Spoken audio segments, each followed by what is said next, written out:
Baik, terima kasih Yang Mulia. Assalamualaikum warahmatullahi wabarakatuh. Salam damai sejahtera untuk kita semuanya. Om Swastiastu, Namo Buddhaya, salam kebajikan, Rahayu. Yang Mulia para hakim, yang kami hormati para jaksa penuntut umum, para penasihat hukum, seluruh masyarakat Indonesia yang kami cintai dan banggakan, rekan-rekan pers dan hadirin sekalian. Puji syukur kami panjatkan kehadirat Tuhan Yang Maha Kuasa bahwa pada hari ini momentum yang kami tunggu-tunggu akhirnya tiba. Di hadapan majelis hakim yang mulia, kami mengucapkan banyak terima kasih telah diberi kesempatan untuk menyampaikan eksepsi atau nota keberatan ini. Kami percaya sepenuhnya bahwa di lembaga peradilan inilah keadilan yang sejati dapat diwujudkan. Harapan ini kami yakini karena di dalam menjalankan tugasnya, lembaga ini bersifat merdeka, independen, dan mengambil keputusan berdasarkan keadilan terhadap Tuhan Yang Maha Esa. Keyakinan kami semakin kuat setelah mendapatkan pemikiran penuh kebijaksanaan dari Profesor Dr. Haji Sunarto SHMH, yang saat ini beliau menjabat sebagai Ketua Mahkamah Agung Republik Indonesia. Dalam pidato pengukuhan beliau sebagai guru besar di Universitas Airlangga pada tanggal 10 Juni 2024 yang lalu, beliau menyampaikan bahwa hukum tanpa keadilan seperti seperangkat peraturan yang kering tanpa roh. Beliau juga menegaskan bahwa seorang hakim harus bertindak sebagai pembelajar sepanjang hayat, peneliti dan filsuf agar mampu melihat keadilan yang sejati. Keadilan tersebut di luar batas formalitas hukum serta memperhatikan dampak sosial, budaya dan kemanusiaan. Pada saat hakim mengambil keputusan, keadilan juga akan sulit terwujud apabila hakim hanya menjadi mesin yang hanya memproses hukum. Menurut Profesor Dr. Haji Sunarto, hakim harus bisa merasakan denyut keadilan yang hidup di setiap bagian jiwanya.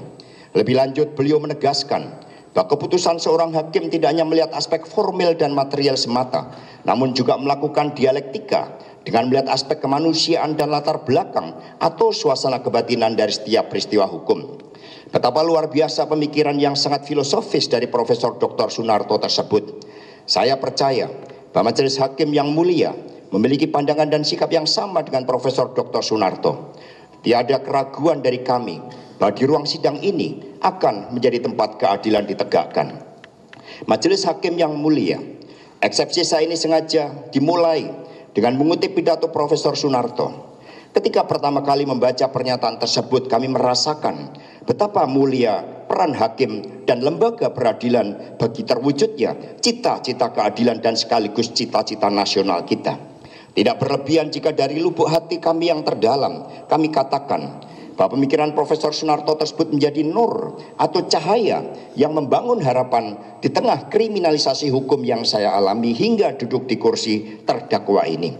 Pertanyaannya, mengapa saya bersama tim penasihat hukum berani mengambil suatu kesimpulan bahwa kasus yang menimpa saya ini lebih banyak aspek politik yang menggunakan hukum sebagai alat pembenar yang mengarah pada terjadinya kriminalisasi hukum? Pertama, bahwa dalam kapasitas saya sebagai Sekretaris Jenderal DPP PDI Perjuangan, saya memiliki tugas untuk menyampaikan sikap politik partai yang berkaitan dengan berbagai peristiwa dan dinamika politik nasional internasional yang harus disikapi oleh partai.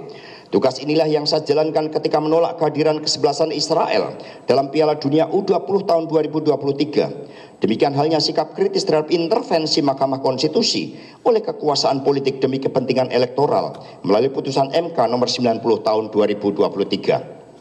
Di luar itu, keteguhan di dalam menjaga konstitusi, demokrasi melalui pemilu jurdil, dan penolakan terhadap penggunaan sumber daya negara serta alat-alat negara dalam pemilu 2024 yang lalu telah menimbulkan sikap tidak senang dalam diri penguasa saat itu. Dari berbagai informasi yang saya terima, bahwa sejak Agustus 2023, saya telah menerima berbagai intimidasi dan semakin kuat pada masa-masa setelah pemilu kepala daerah tahun 2024. Puncak intimidasi kepada saya terjadi pada hari-hari menjelang proses pemecatan kader-kader partai yang masih memiliki pengaruh kuat di kekuasaan. Namun apa yang menjadi sikap politik partai adalah cermin kedaulatan partai yang memiliki disiplin dan rekam jejak perjuangan yang sangat lama sejak PNI didirikan oleh Bung Karno pada tanggal 4 Juli 1927. Atas sikap kritis di atas, kasus Harun Masiku, selalu menjadi instrumen penekan yang ditujukan kepada saya. Hal ini nampak dari monitoring media seperti terlihat dalam gambar di bawah ini, di mana kasus Harun Masiku selalu cenderung naik seiring dengan dinamika politik dan sikap kritis PDI Perjuangan yang kami sampaikan. Terlampir gambar dianggap dijelaskan. Majelis Hakim yang mulia, berbagai tekanan nampak pada proses penyelidikan, penyidikan hingga proses P21. Pasca wawancara saya bersama Profesor Dr. Koni Rahakundini di Akbar Faisal Unsensor, antusiasme masyarakat yang melihat sangat tinggi hingga ditonton mencapai lebih dari 4 juta orang. Saat itu, Prof. Koni menyampaikan pesan dari petinggi aparatur negara, yakni aparat TNI dan Polri yang merah putih, yang menginformasikan bahwa saya akan ditersangkakan jika tetap kritis, termasuk dalam pilkada di beberapa wilayah yang sudah dikondisikan. Dalam podcast itulah saya sampaikan bahwa apa yang saya perjuangkan adalah hal-hal yang prinsip, suatu perjuangan nilai dan berkaitan dengan hal-hal fundamental di dalam menjaga konstitusi, demokrasi, pemilu jurdil, hingga penolakan terhadap penyalahgunaan kekuasaan atau abuse of power. Pasca wawancara tersebut, tekanan terhadap saya semakin meningkat, terlebih pada periode 4-15 Desember 2024 menjelang pemecatan Bapak Jokowi oleh DPP PDI Perjuangan setelah mendapat laporan dari Badan Kehormatan Partai. Pada periode itu, ada utusan yang mengaku dari pejabat negara yang meminta agar saya mundur, tidak boleh melakukan pemecatan atau saya akan ditersangkakan dan ditangkap.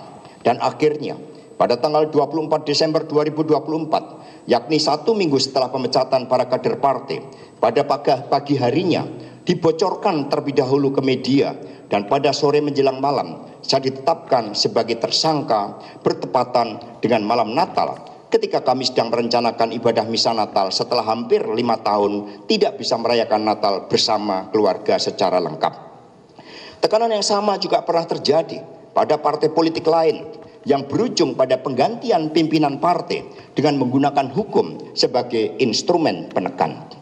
Bahkan proses penetapan tersangka terhadap saya diwarnai pula oleh aksi demonstrasi oleh kelompok masyarakat yang tidak dikenal, aksi pemasangan spanduk yang menyerang partai, serta rekayasa gugatan untuk menggugat keabsahan pimpinan partai. Bahkan operasi politik terhadap saya sampai harus menggunakan lembaga survei untuk menggiring opini publik. Salah satu media, yakni inilah.com, telah mendapatkan sanksi dari Dewan Pers karena melanggar kode etik jurnalistik ketika menurunkan berita yang menuduh saya kasak kusuk cari maklar untuk mengatur pra-peradilan. Sebelumnya, pada tanggal 26 Maret 2024, saya juga sempat dilaporkan ke Polda Metro Jaya dengan tuduhan penyebaran berita bohong dan hoaks dalam wawancara saya di Kompas TV dan SCTV. Ketika saya selesai memenuhi panggilan Polda Metro Jaya pada tanggal 4 Juni 2024, pada hari yang sama, di sore harinya, media memberitakan bahwa KPK telah mengeluarkan surat panggilan untuk saya.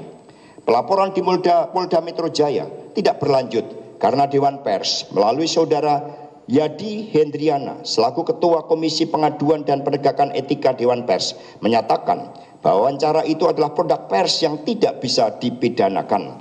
Wawancara itu sendiri berisi kritik saya sebagai Sekjen PDI Perjuangan yang menyampaikan sikap politik resmi partai terhadap kemunduran kualitas demokrasi dan penegakan konstitusi di Indonesia. Majelis Hakim yang mulia, kedua, hal yang ingin saya sampaikan berkaitan dengan pokok perkara yang dituduhkan kepada saya ini telah dilakukan proses pengadilan yang telah memiliki kekuatan hukum tetap. Di dalam putusan nomor 18/Pitsus TPK 2020 PN Jakarta Pusat dengan terdakwa Saiful Bahri dan putusan nomor 28/Pitsus TPK 2020 PN Jakarta Pusat dengan terdakwa 1 Wahyu Setiawan dan terdakwa 2 Agustiani Tio Fridelina, tidak ada amar putusan yang menyatakan keterlibatan atas diri saya. Dalam kesaksian di bawah sumpah di pengadilan, Saiful Bahri justru terungkap bahwa bahwa saya melakukan teguran keras, dalam kesaksian di bawah sumpah di pengadilan Saiful Bahri justru terungkap fakta hukum bahwa saya melakukan teguran keras terhadap saudara Saiful Bahri ketika mendengar yang bersangkutan meminta dana ke Harun Masiku. Kesaksian saya tersebut juga dibenarkan oleh saudara Saiful Bahri. Demikian halnya keterlibatan saudara Doni Tri Istiqomah sebagai lawyer Harun Masiku pasca dikabulkannya judicial review dan fatwa Mahkamah Agung terjadi atas kesepakatan antara saudara Doni Tri Istiqomah dengan Harun Masiku. Saudara Donilah yang pada awalnya mengajak Saiful Bahri. Hal tersebut juga tertuang dalam BAP saya pada tahun 2020 yang telah digunakan pada sidang pengadilan sebelumnya. Konstruksi kasus Harun Masiku ini sebenarnya sangat sederhana. Meski tidak sepenuhnya tepat, namun dapat dianalogikan dari seseorang yang terkena tilang di perempatan jalan karena diindikasikan melanggar aturan lalu lintas. Seseorang bisa ditilang lalu merasa tidak berdaya dan kemudian bernegosiasi dengan polisi dengan otoritas kekuasaan yang lebih tinggi sehingga cenderung terjadi kesepakatan di bawah tangan dan terjadi damai. Dalam kasus ini, kedudukan hukum berbeda karena Harun Masiku merasa punya hak konstitusional pasca dikabulkannya judicial review dan fatwa Mahkamah Agung serta adanya keputusan penetapan caleg terpilih dari DPP PD Perjuangan akibat Bapak almarhum Nasruddin Kemas meninggal dunia pada saat daftar calon tetap sudah ditetapkan. Presiden hukum persoalan tersebut pernah terjadi pada pemilu tahun 2010 ketika almarhum Sutradara Ginting meninggal beberapa saat sebelum pemilu dan memperoleh suara terbanyak dan penggantinya ditetapkan oleh DPP PDI Perjuangan berdasarkan pertimbangan DPP partai bukan atas banyaknya perolehan suara. Hal penting yang terungkap di dalam peristiwa penyuapan tersebut, sekiranya KPU telah menolak permohonan DPP PDI Perjuangan pada rapat pleno pada tanggal 6 Januari 2020 dan surat KPU secara resmi dikeluarkan pada tanggal 7 Januari 2020 di mana surat tersebut juga diparaf oleh saudara Wahyu Setiawan. Pertanyaannya, mengapa setelah seluruh komisioner KPU kemudian menolak, lalu pada tanggal 8 Januari 2020 Wahyu Setiawan masih meminta dana kepada saudari Agustiani Tio Fridelina terkait persoalan Harun Masiku? Bukankah ini suatu penyalahgunaan kekuasaan sehingga akhirnya saudari Agustiani Tio Fridelina mentransfer dana sebesar 50 juta rupiah melalui rekening BNI nomor 0357219732. Bukti transfer itulah yang menjadi alasan terjadinya OTT KPK. Apa yang saya sampaikan tersebut dapat dilihat dalam BAP seluruh komisioner KPU dan juga BAP saudari Agustiani Tio.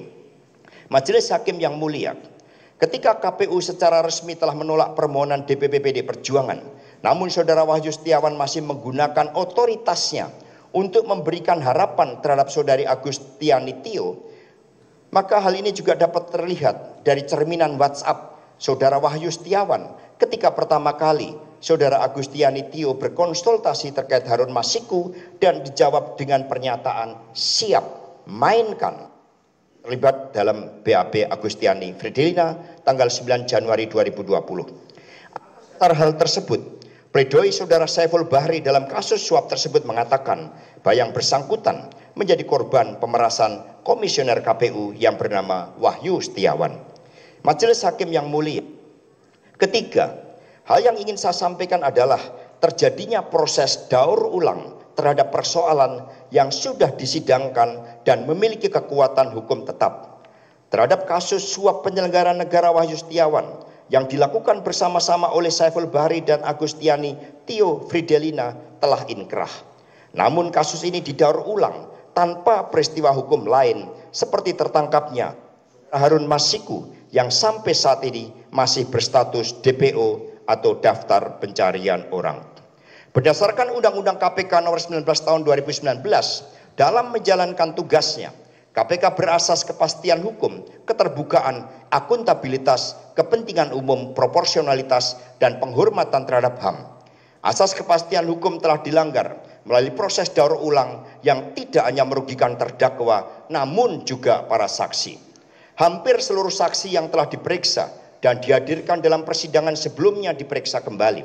Sebagian besar diantaranya ditunjukkan cetakan atau printout pemeriksaan tahun 2020 lalu diminta menandatangani kembali dengan tanggal pemeriksaan tahun ini. Proses daur ulang ini mengandung kerawanan dan cenderung mengabaikan fakta-fakta hukum di persidangan sebelumnya. Ditinjau dari asas kepentingan umum dan proporsionalitas, kasus ini tidak ada kerugian negara. Sementara Undang-Undang KPK menyatakan bahwa kewenangan KPK dalam melakukan penyelidikan, penyidikan, dan penuntutan tindak pidana korupsi meliputi tindak pidana korupsi yang antara lain menyangkut kerugian negara paling sedikit 1 miliar rupiah. Proses daur ulang yang dilakukan penyidik KPK juga bertentangan dengan asas kepentingan umum, mengingat upaya tersebut menciptakan ketidakpastian perkara baru dan bisa menjadi presiden hukum bahwa kasus yang sudah inkrah dan tidak ada amar putusan yang berkaitan dengan proses penyelidikan baru terhadap saya dapat dilakukan kembali. Jika dalam tahap penyidikan perkara atas nama A, penyidik menemukan alat bukti bahwa ada pihak lain yang terlibat dalam perkara tersebut, yakni misalnya si C, maka penyidik bukan hanya harus memulainya dari tahap penyelidikan, namun lebih jauh lagi, yaitu memulai dengan membuat laporan atas dugaan keterlibatan pihak C tersebut. Laporan inilah yang kita kenal dengan laporan A. Hal ini sesuai dengan pendapat hukum ahli pidana Dr. Khairul Huda SHMH dalam sidang pra-peradilan saya. Dalam proses daur ulang tanpa diawali terlebih dahulu dengan laporan kejadian tindak pidana korupsi atau LKTPK menyebabkan saya sebagai terdakwa sangat dirugikan, yang antara lain dinyatakan dalam surat dakwaan penuntut umum seperti sebagai berikut. A. Dalam tuduhan obstruction of justice halaman 2 surat dakwaan dinyatakan bahwa terdakwa menyuruh Harun Masiku melalui Nur Hasan untuk merendam telepon genggam. Dakwaan ini bertentangan dengan putusan pengadilan sebelumnya dan berbeda dengan BAP Nur Hasan pada tanggal 14 Januari 2025 yang merupakan BAP daur ulang atas BAP Nur Hasan pada tahun 2020. Dalam BAP Nur Hasan tersebut dinyatakan bahwa yang memerintahkan Nur Hasan bukanlah saya atau terdakwa, melainkan 2 orang yang berciri-ciri bertubuh besar dan berambut cepak dan perawakan mirip seperti anggota aparat. B. Surat dakwaan halaman 12 terhadap peristiwa ketika saudara Kusnadi selaku staf DPP PD Perjuangan menemui saudara Doni Tri Istiqomah. Dalam surat dakwaan dikatakan bahwa Kusnadi menyerahkan titipan uang dari terdakwa sebesar 400 juta rupiah. Dakwaan ini nyata-nyata berbeda dengan BAP Kusnadi dan fakta-fakta yang ada di dalam persidangan sebelumnya. Kalau dalam surat dakwaan Kusnadi mengatakan kepada Doni Tri Istiqomah, "Mas, ini ada perintah Pak Sekjen untuk menyerahkan duit operasional 400 juta ke Pak Saiful, yang 600 juta Harun," katanya. Sementara di BAP Kusnadi dan fakta persidangan sebelumnya dinyatakan oleh Kusnadi kepada Doni Tri Istiqomah, ini ada titipan Pak Harun untuk Saiful dan Mas Doni. C. Dakwaan terhadap suap yang dilakukan terdakwa tidak terbukti dalam putusan pengadilan yang telah memiliki kekuatan hukum tetap terhadap Wahyu Setiawan, Agustiani Fridelina, dan Saiful Bahri. Majelis Hakim yang mulia, dalam surat dakwaan yang berkaitan obstruction of justice juga terjadi manipulasi fakta-fakta hukum yang sangat merugikan saya. Halaman 4 surat dakwaan dikatakan bahwa terdakwa memerintahkan saudara Kusnadi untuk menenggelamkan telepon genggam miliknya. Dakwaan ini selain tendensius juga sangat menyudutkan terdakwa. Terlebih dakwaan tersebut sudah disebarluaskan melalui media massa dan menjadi salah satu alasan KPK menetapkan saya sebagai tersangka. Akibatnya terjadi pembentukan opini publik bahwa saya telah melakukan obstruction of justice. Saya tegaskan di hadapan yang mulia hakim bahwa saya sejak awal sangat kooperatif terhadap proses hukum di KPK. Saya menghormati KPK. Mohon maaf, saya tidak bermaksud menonjolkan diri. Selama ini saya dikenal sebagai sekretaris jenderal partai yang konsisten melakukan upaya-upaya nyata mencegah korupsi dengan cara-cara yang sistemik. Saya melakukan pelembagaan partai dan membangun sekolah-sekolah partai untuk meningkatkan kualitas kader partai.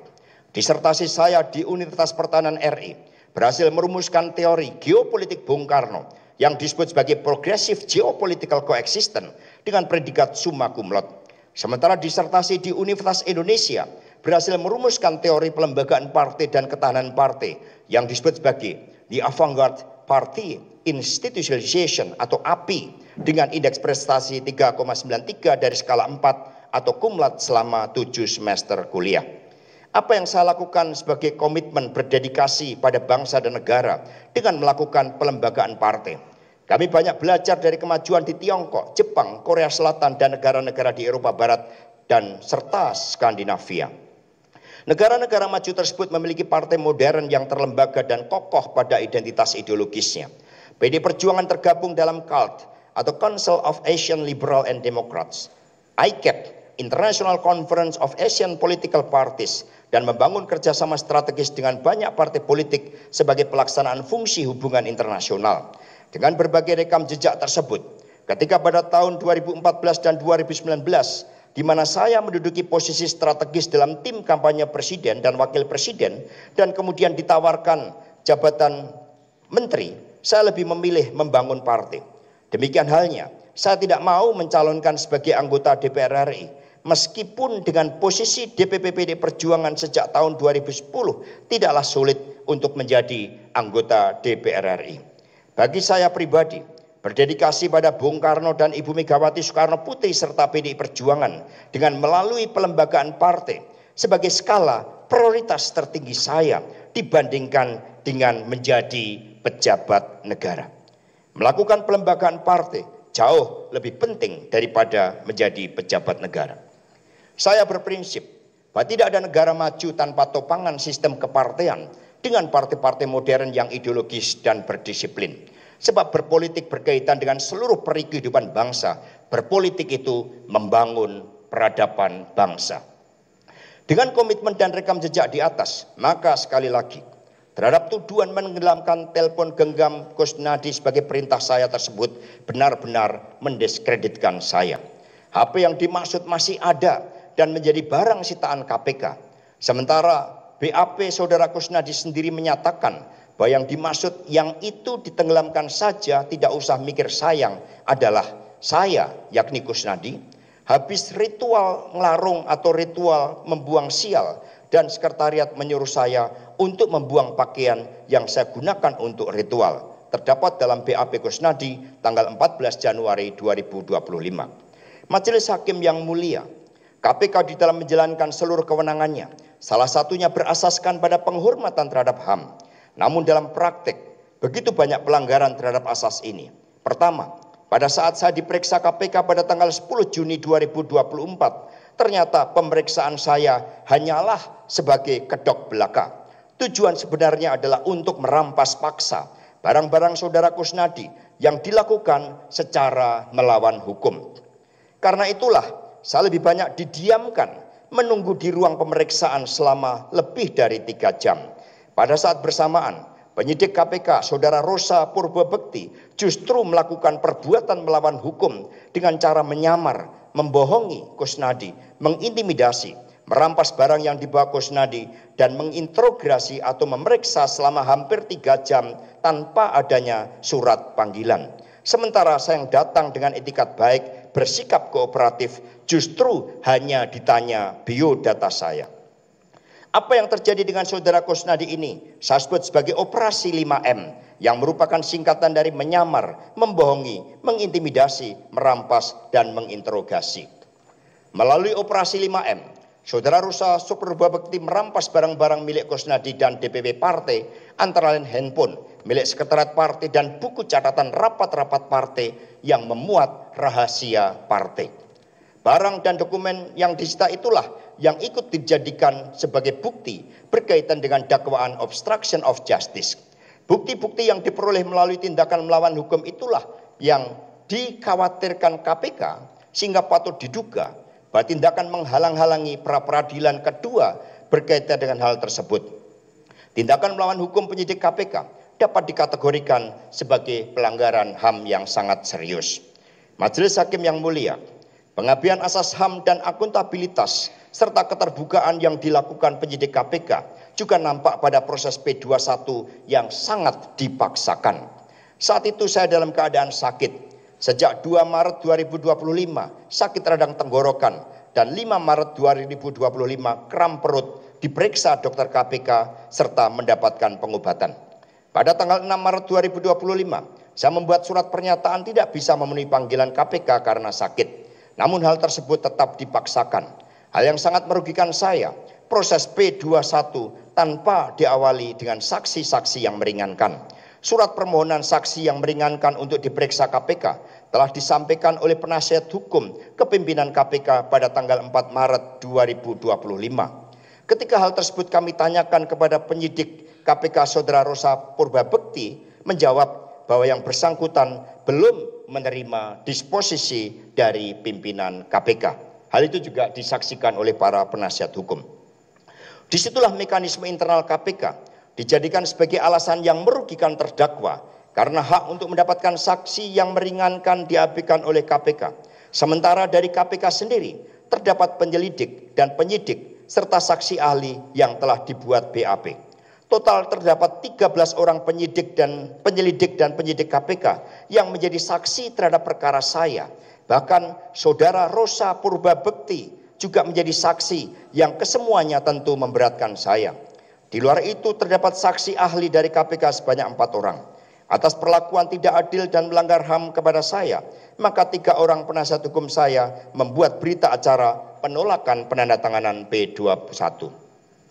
Atas kejadian tersebut, selain P21 yang dipaksakan dan melanggar asas HAM, materi muatan dalam P21 juga mengandung ketidakadilan, mengingat begitu banyak penyelidik dan penyidik KPK beserta para ahli yang menjadi saksi dan tentu merugikan atau memberatkan terdakwa. Namun pada saat bersamaan, saksi meringankan dan saksi ahli yang diusulkan resmi oleh penasihat hukum terdakwa tidak diperiksa dengan alasan belum ada disposisi.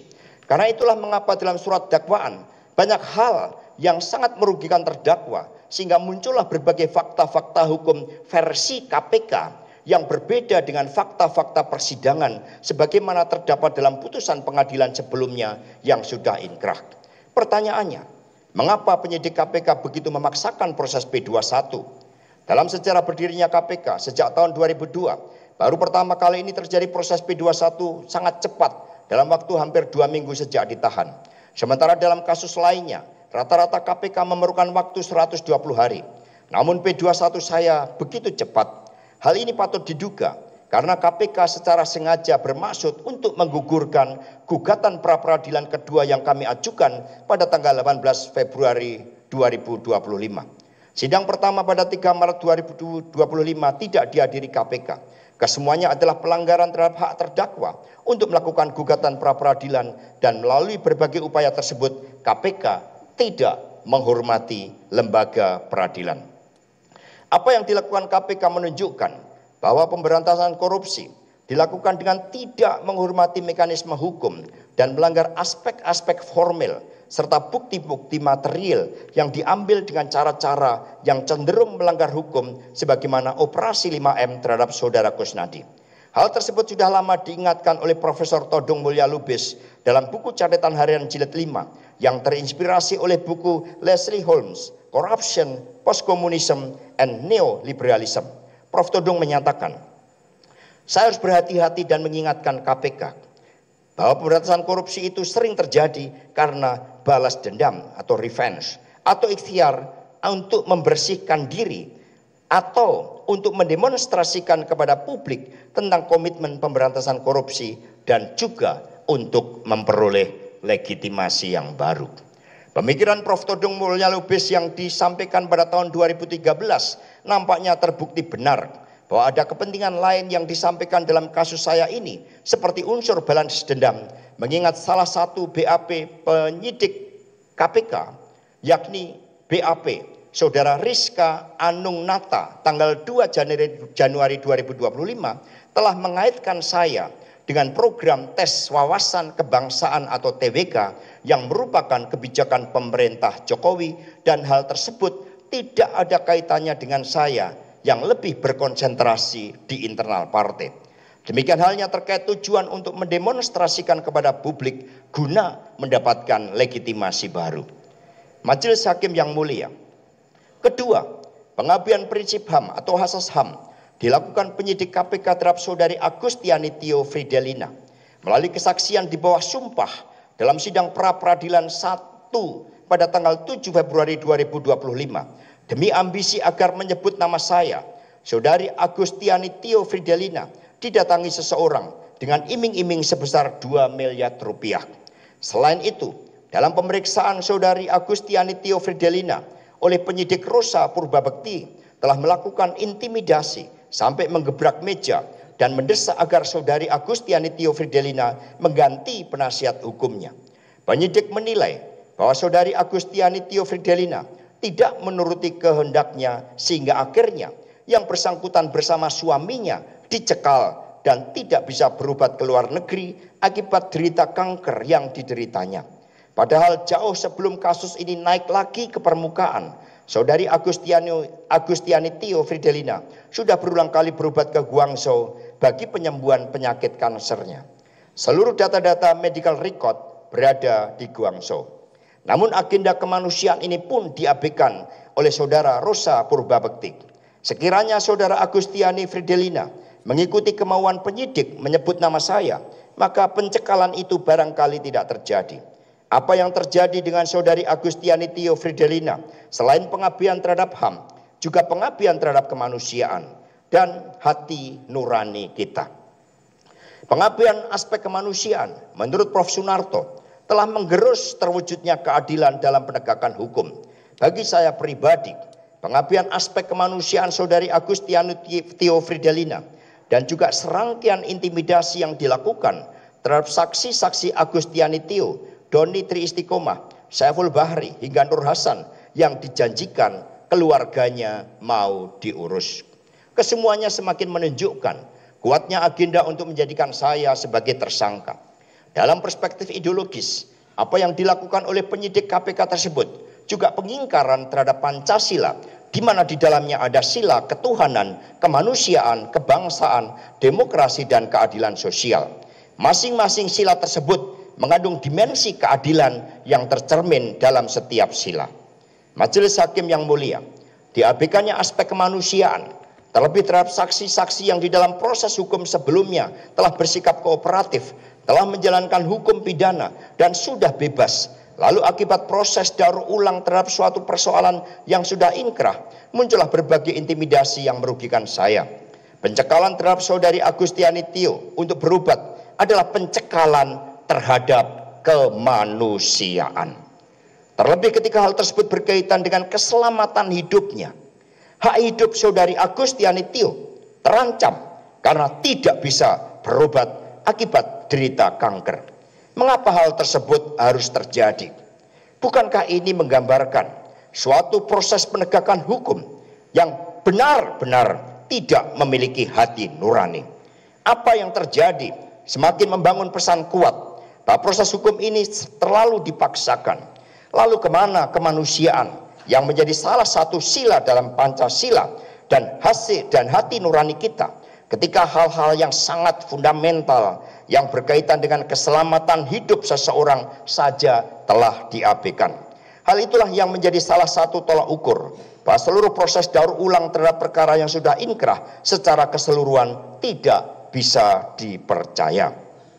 Perlu kami sampaikan dalam persidangan ini bahwa keadilan sosial digerakkan oleh prinsip kemanusiaan, oleh Bung Karno, proklamator dan Bapak Bangsa Indonesia, bahwa cita-cita kemanusiaan ini lahir dari semangat bahwa di dalam bumi Indonesia merdeka tidak boleh ada lagi penjajahan antar manusia. Tidak boleh lagi ada kesewenang-wenangan yang menindas rakyat, termasuk penyalahgunaan hukum yang terjadi pada masa kolonial. Prinsip kemanusiaan ini lahir dari realitas keterjajahan. Sebab pada masa kolonialisme Belanda hingga pendudukan Jepang, seluruh rakyat Indonesia dan para pejuang bangsa sering berhadapan dengan hukum kolonial, dengan pasal-pasal karet yang bisa menjerat para pemimpin bangsa seperti Bung Karno, Bung Hatta, dan lain-lain. Hukum kolonial inilah yang ditentang habis oleh para pendiri bangsa. Dalam pledoi Bung Karno yang dikenal dengan Indonesia Menggugat, beliau menolak penggunaan undang-undang sebagai senjata. Kini dalam praktek setelah kita merdeka, hanya karena ambisi kekuasaan, watak hukum kolonial itu mencoba untuk dihadirkan kembali. Para penyidik yang mengabaikan kemanusiaan sangat tidak memahami falsafah kemanusiaan sebagaimana disampaikan oleh Bung Karno dalam pidato lahirnya Pancasila pada tanggal 1 Juni 1945 yang telah diterima secara aklamasi dalam sidang BPUPK yang menetapkan dasar negara Indonesia.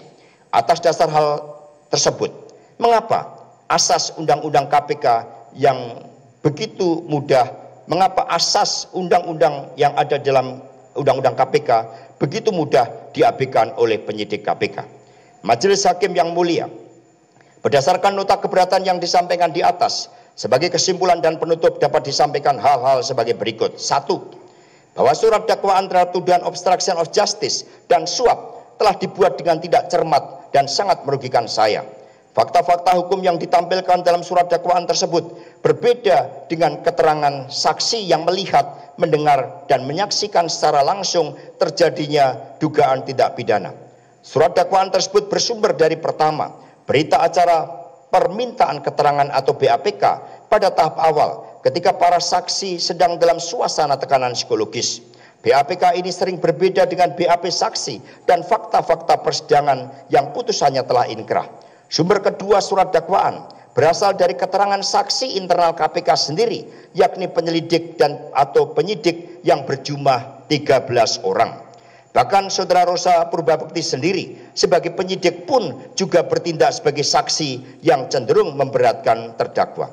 Dengan adanya 13 saksi yang berasal dari internal KPK, tentu konstruksi dan konklusi hukum yang disampaikan lebih mengarah pada maksud dan tujuan para penyelidik dan atau penyidik sehingga tidak terlepas dari subjektivitas, mengingat saksi internal KPK tersebut tidak melihat, mendengar atau mengalami secara langsung, bahkan tidak memahami latar belakang persoalan tersebut. Perlu kami tegaskan di sini bahwa ketika penyelidikan atau penyidik menjadi saksi yang menyudutkan terdakwa, maka bisa terjadi konflik of interest, mengingat keberhasilan di dalam menetapkan tersangka dan proses persidangan menjadi keberhasilan prestasi kerja pegawai KPK. Dengan banyaknya saksi dari penyelidik atau penyidik internal KPK sendiri, terdakwalah yang selalu dipersalahkan, di mana dalam salah satu surat keterangan mantan penyidik KPK, Saudara Rizka Anung Nata pada tanggal 30 Januari 2025 menuduh saya terkait dengan penyingkiran pegawai KPK melalui tes wawasan kebangsaan. TWK sepenuhnya adalah kebijakan pemerintah saat itu, dan sebagai sekjen partai sekali lagi saya lebih berkonsentrasi di internal partai. Jadi sebagaimana yang disampaikan oleh Prof. Todung Mulya Lubis bahwa penegakan hukum di KPK ada motif balas dendam. 2. Bahwa bukti otentik terjadinya suap terhadap penyelenggara negara, dalam hal ini Komisioner KPU Saudara Wahyu Setiawan, terjadi ketika yang bersangkutan meminta sejumlah dana 50 juta rupiah ke Agustiani Tio Fridelina pada tanggal 8 Januari 2020. Permintaan dana tersebut setelah pada tanggal 6 Januari 2020 rapat pleno KPU telah menolak permohonan DPP PD Perjuangan terhadap penetapan Harun Masiku. Bahkan pada tanggal 7 Januari 2020 saat penolakan KPU tersebut dikirimkan ke DPP PD Perjuangan dan Saudara Wahyu Setiawan telah ikut memberikan parafnya. Ketika pada tanggal 8 Januari 2020 Saudara Wahyu Setiawan meminta dana, maka menurut tim hukum hal tersebut masuk kategori pemerasan yang dampaknya sangat merugikan saya. Apa yang dilakukan oleh Saudara Wahyu Setiawan ini semakin mempertegas motif sejak awal untuk siap mainkan yang nampak dari WA Saudara Wahyu Setiawan kepada Saudari Agustiani Tio Fridelina. Atas perbuatannya, Saudara Wahyu Setiawan telah bersikap kooperatif menjalankan sanksi pidana dan sekarang sudah bebas. Namun kembali yang bersangkutan harus mengikuti proses daur ulang seperti belum ada keputusan yang bersifat tetap terhadap dirinya. 3. Bahwa dalam putusan pengadilan yang telah memiliki kekuatan hukum tetap terhadap Wahyu Setiawan, Agustiani Tio, dan Saiful Bahri, tidak ada amar putusan yang berkaitan dengan keterlibatan terdakwa. Tidak ada sumber dana dari terdakwa. Bahkan terungkap dalam fakta persidangan sebelumnya bagaimana terdakwa menegur keras Saudara Saiful Bahri yang meminta dana kepada Harun Masiku, dan hal tersebut diakui oleh Saudara Saiful Bahri. Keterlibatan Saudara Doni Tri Istiqomah sebagai lawyer Harun Masiku terjadi tanpa sepengetahuan terdakwa. Demikian halnya keterlibatan Saudara Saiful Bahri atas ajakan langsung Saudara Doni Tri Istiqomah. 4. Bahwa berdasarkan fakta-fakta persidangan sebelumnya dan penelitian para penasihat hukum kami ditegaskan bahwa motif utama kasus ini selain karena ambisi saudara Harun Masiku untuk menjadi anggota DPR RI atas dasar legalitas hasil judicial review dan fatwa MA, juga ada motif lain dari saudara Saiful Bahri untuk mendapatkan keuntungan. Karena itulah biaya yang disepakati saudara Saiful Bahri dengan Harun Masiku untuk pengurusan ke KPU sebesar 1,5 miliar rupiah, sementara yang dijanjikan ke saudara Wahyu Setiawan sebesar 1 miliar. Sehingga ada selisih sebesar 500 juta di luar bonus sekiranya hal tersebut berhasil.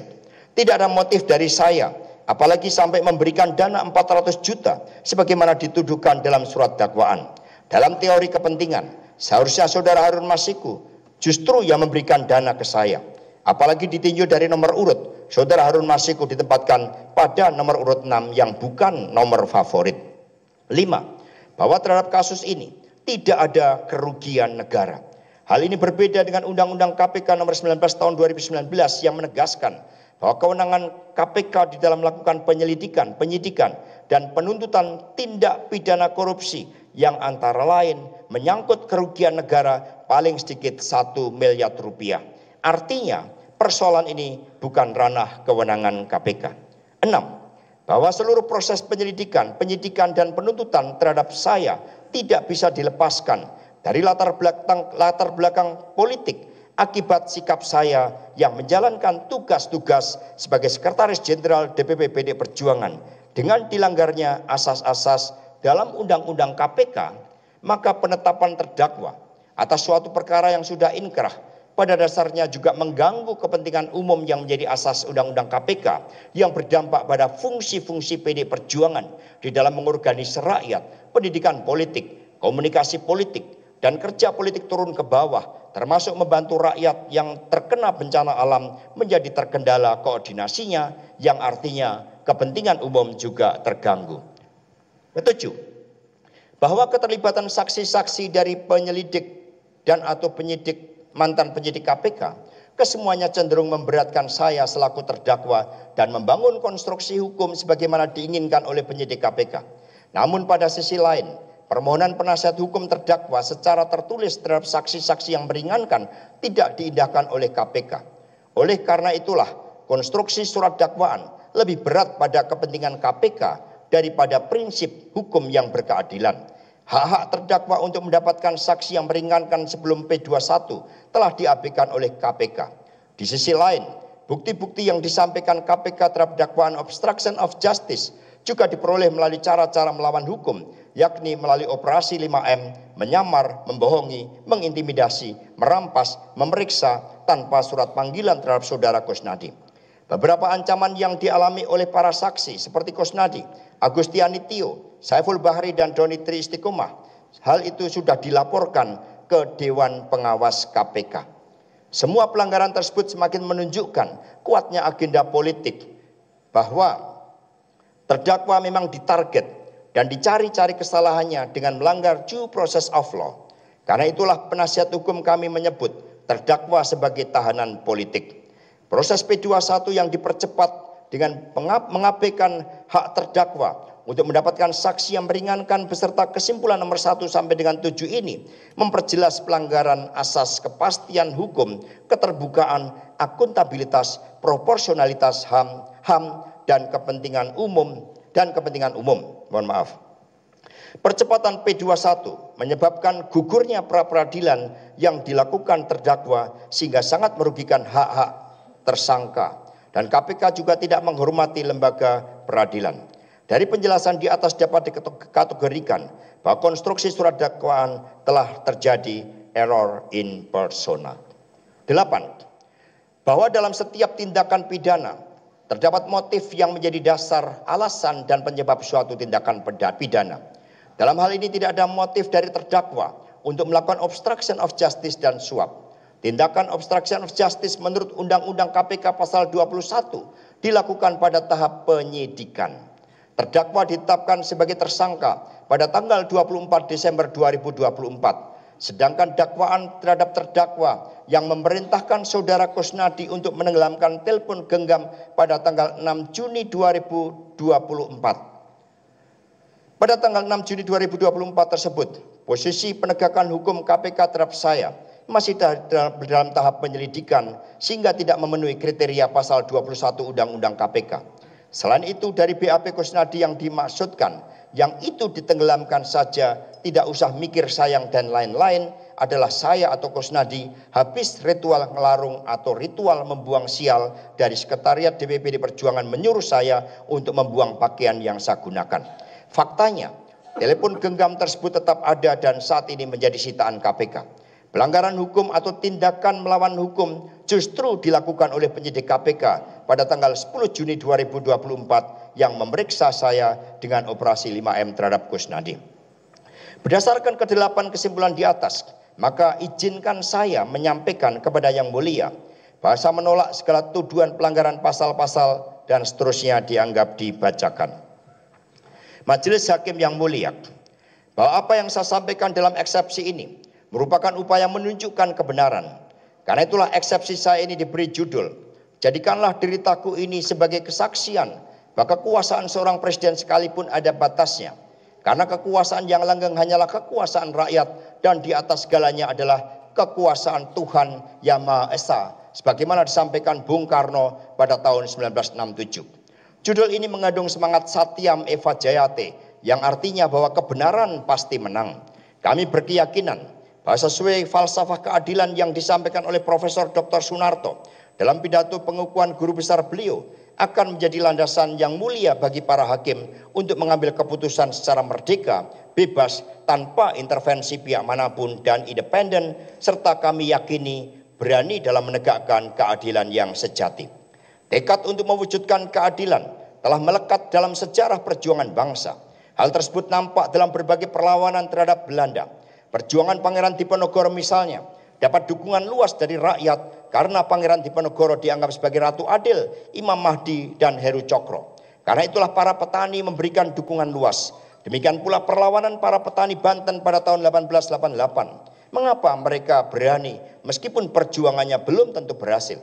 Mereka berani karena itulah perjuangan mendapatkan keadilan dan kemerdekaan serta penghormatan terhadap hak-haknya. Banyak yang mengatakan bahwa perjuangan demi keadilan tersebut dapat dikalahkan oleh Belanda. Namun semangatnya ternyata tidak bisa dikalahkan dan selalu menjadi inspirasi bagi kemerdekaan Indonesia. Temuan di atas disampaikan dalam disertasi Sidunata dalam bukunya Ratu Adil Ramalan Jayabaya dan Sejarah Perlawanan Wong Cilik yang telah diterbitkan Kompas Gramedia pada tahun 2024. Buku tersebut mengungkapkan bahwa meski petani kalah, tetapi mereka berhasil menitipkan rahasia penderitaan yang mampu terus menyalakan harapan mereka. Menitipkan cita-cita keadilan itu kepada kita semua seluruh anak bangsa Indonesia saat ini. Pemikiran ini sejalan dengan refleksi Walter Benjamin, seorang filsuf dari Jerman, tentang ingatan sejarah. Sebagaimana dikutip oleh Sidunata dalam Memoria Passonia, Walter Benjamin dan teologi politik Benjamin menyatakan, bagi ilmu, penderitaan terhadap masa lalu adalah peristiwa yang sudah selesai karena sudah terjadi. Namun bagi ingatan, penderitaan pada masa lalu justru bukan suatu peristiwa yang sudah selesai. Penderitaan itu menyimpan sesuatu yang harus diselesaikan pada masa depan. Memahami sejarah sebagai ingatan berarti memahami sejarah sebagai sesuatu yang memiliki relevansi bagi subjek yang sekarang mengingatkan pada masa kini. Dan sejauh ingatan itu menyangkut penderitaan masa lalu, maka penderitaan itu adalah peristiwa yang membutuhkan kompensasi serta penyelesaian pada masa sekarang, termasuk perjuangan mengharapkan keadilan. Atas dasar perspektif historis ini, maka seluruh anak bangsa tidak boleh membiarkan ketidakadilan terjadi. Membiarkan praktek ketidakadilan sama saja dengan membunuh masa depan bangsa Indonesia. Majelis Hakim yang mulia, dengan mengutip sejarah tentang keberanian perjuangan bangsa demi kemerdekaan dan keadilan, maka kami meyakini dan akan memberikan dukungan sepenuhnya bahwa Majelis Hakim yang mulia juga berani mengambil keputusan demi kebenaran keadilan berdasarkan ketuhanan Yang Maha Esa. Bagi para penyidik dan jaksa penuntut umum, tentunya tidak boleh berlindung di balik demi pemberantasan korupsi sehingga proses penegakan hukum bisa mengabaikan KUHP dan lebih berpedoman pada SOP atau Standard Operating Procedure internal KPK. Seperti yang dikatakan oleh Robert Klitgaard dalam bukunya Controlling Corruption pada tahun 1988, maka pemberantasan korupsi harus fokus pada perubahan sistem dan itu bisa dilakukan secara sistematis. Dengan seluruh kesempatan atas eksepsi ini, maka demi keadilan dan kebenaran, memperhatikan kepentingan umum, serta berdasarkan aspek formil, material, kemanusiaan, dan latar belakang dari seluruh perkara ini, maka kami percaya bahwa yang mulia para hakim benar-benar menunjukkan bahwa hakim adalah wakil Tuhan di muka bumi sebagaimana disampaikan oleh William Shakespeare. Dengan demikian, kepada yang mulia majelis hakim yang memeriksa dan mengadili perkara akuo terhadap atas nama saya, Hasto Kristianto, mohon dan mengharap sebagai suatu proses penyelidikan hukum dapat menjadi pilar utama pencari keadilan. Hal ini penting sebagaimana diungkapkan oleh Profesor Dr. Asumadi Asra dalam kata pengantar buku catatan Profesor Todung Mulya Lubis, Kompas Media Nusantara tahun 2009, bahwa penegakan hukum sangat esensial dan instrumental bagi terjadi dan bekerjanya demokrasi dengan baik. Tanpa respek kepada hukum yang diikuti dengan penegakan secara teguh dan konsisten, demokrasi bukan hanya tidak berjalan baik, bahkan lebih jauh lagi, berujung pada kehidupan sosial politik yang penuh kekacauan atau chaotic dan anarkis. Oleh karena itu, keadilan yang sejati hanya dapat terwujud ketika hukum ditegakkan tanpa intervensi demi kepentingan masyarakat luas. Proses hukum yang benar bukan hanya melindungi hak individu, tetapi juga menjaga stabilitas dan martabat demokrasi itu sendiri. Mohon maaf. Berdasarkan uraian yang telah disampaikan di atas, jelas terdapat keraguan mendasar dalam pembuktian dakwaan yang diajukan oleh jaksa penuntut umum, baik dalam hal kejelasan unsur pidana maupun ketepatan penerapan hukum terhadap terdakwa. Sesuai dengan prinsip in dubio pro reo yang merupakan asas fundamental dalam hukum pidana, setiap keraguan yang muncul harus ditafsirkan demi keuntungan terdakwa. Oleh karena itu, demi menegakkan keadilan dan menjunjung tinggi hak asasi manusia, kami memohon kepada majelis hakim yang mulia untuk menerima dan mengabulkan eksepsi ini serta menyatakan bahwa dakwaan yang diajukan tidak dapat diterima atau batal demi hukum. Berdasarkan hal-hal yang telah diuraikan di atas, dimohon kepada majelis hakim yang mulia yang memeriksa dan mengadili perkara akuo berkenaan menjatuhkan putusan sela dengan amar putusan sebagai berikut. 1. Menerima dan mengabulkan seluruh nota keberatan atau eksepsi terdakwa dan penasihat hukumnya sebagai satu kesatuan. 2. Menyatakan surat dakwaan jaksa penuntut umum batal demi hukum atau setidak-tidaknya tidak dapat diterima. 3. Menyatakan atas nama terdakwa Hasto Kristianto tidak dilanjutkan pemeriksaannya. 4. Memulihkan hak terdakwa Hasto Kristianto dalam kedudukan, kemampuan, harkat dan martabatnya. 5. Memerintahkan jaksa penuntut umum untuk membebaskan terdakwa Hasto Kristianto dalam waktu paling lambat 24 jam setelah putusan dari majelis hakim yang mulia. 6. Memerintahkan agar seluruh barang bukti yang disita oleh penyidik dan jaksa penuntut umum untuk dikembalikan kepada pihak dari mana barang tersebut disita. 7. Membebaskan biaya perkara kepada negara. Majelis hakim yang mulia, akhirnya saya dan tim penasihat hukum berharap agar eksepsi ini dikabulkan. Di rumah tahanan, saya mendapatkan seorang sahabat.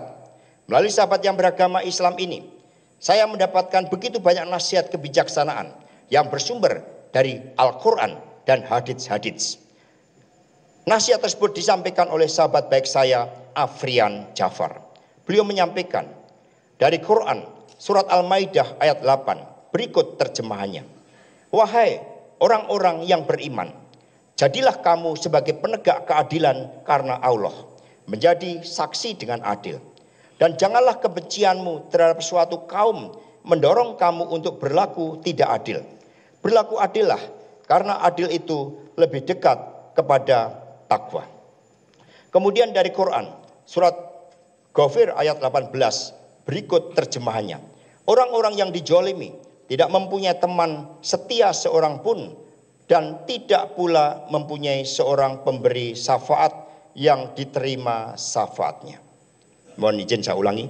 Orang-orang yang dijolimi orang-orang yang zalim, orang-orang yang zalim tidak mempunyai teman setia seorang pun dan tidak pula mempunyai seorang pemberi syafaat yang diterima syafaatnya. Yang lain dianggap dibacakan.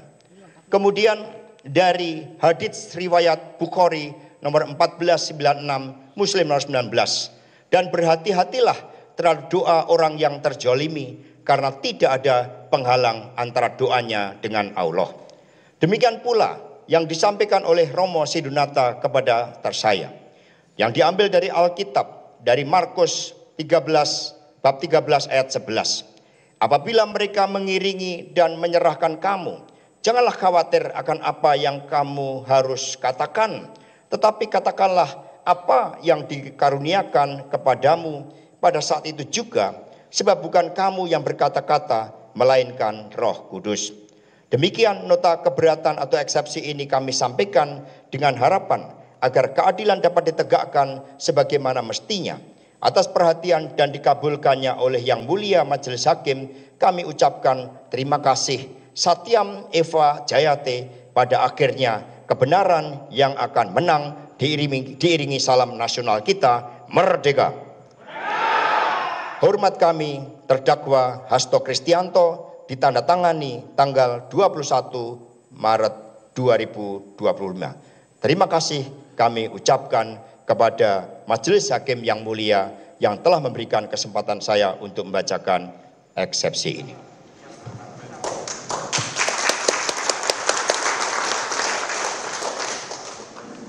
Baik, silakan pada pilihan penasihat hukum.